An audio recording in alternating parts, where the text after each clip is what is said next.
আসসালামু আলাইকুম, সবাই কেমন আছেন? আলহামদুলিল্লাহ আমি ভালো আছি। দেখেন ছাদে কত রোদ, এই রোদের মধ্যেই ছাদে এসেছি। মাশাআল্লাহ, গাছগুলো দেখেন কত বড় হয়েছে। আর এই গাছটা আমার এত ভালো লাগে, এই ছাউনির নিচে ঝুলে থাকে, খুব ভালো লাগে। আরেকটাও হয়েছে, দেখেন এই পাশে। হ্যাঁ, এটাও কি সুন্দর লাগছে। রোদে ভয় লাগছে এই পাশে যেতে, কিন্তু ফুলগুলো কি সুন্দর লাগছে। রাতে তো এত বোঝানো যায় না। দেখেন, মাশাআল্লাহ মাশাআল্লাহ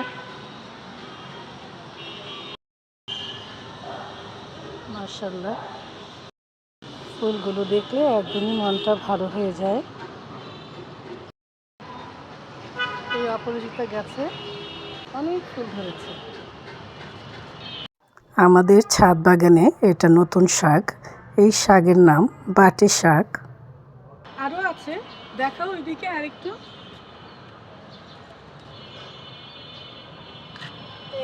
এটা হচ্ছে বাটি শাক। এই শাক পাতাটা আজকে রান্না করবো দুপুরে। এই যে শাকের পাতাগুলো আমি কেটে নিই এইভাবে।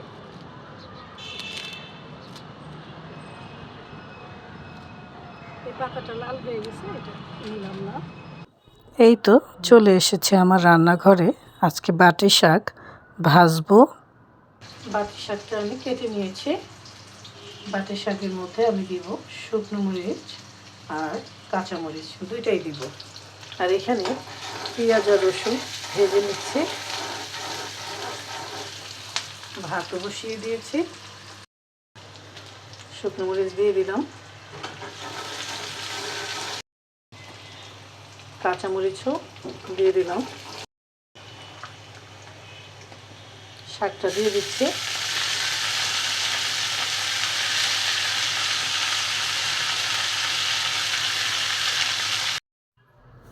এখন অল্প করে লবণ দিয়ে দিচ্ছি। এই শাকটা আমি ভাই নার্সারি থেকে এনেছি। উনি বললো শাকটা নিয়ে জানাবো, খুব ভালো হবে। তা আমিও নিয়ে আসলাম। অনেক ছোট ছিল, কিন্তু এখন পাতাগুলো এত বড় হয়েছে, মানে ছিঁড়তে ইচ্ছে করছিল না, দেখেই ভাল লাগছিল গাছে থাকা অবস্থায়। দেখি শাক ভাজাটার কি অবস্থা। এই তো হয়ে গেছে বাটি শাক ভাজা। এখন উঠিয়ে নিচ্ছি।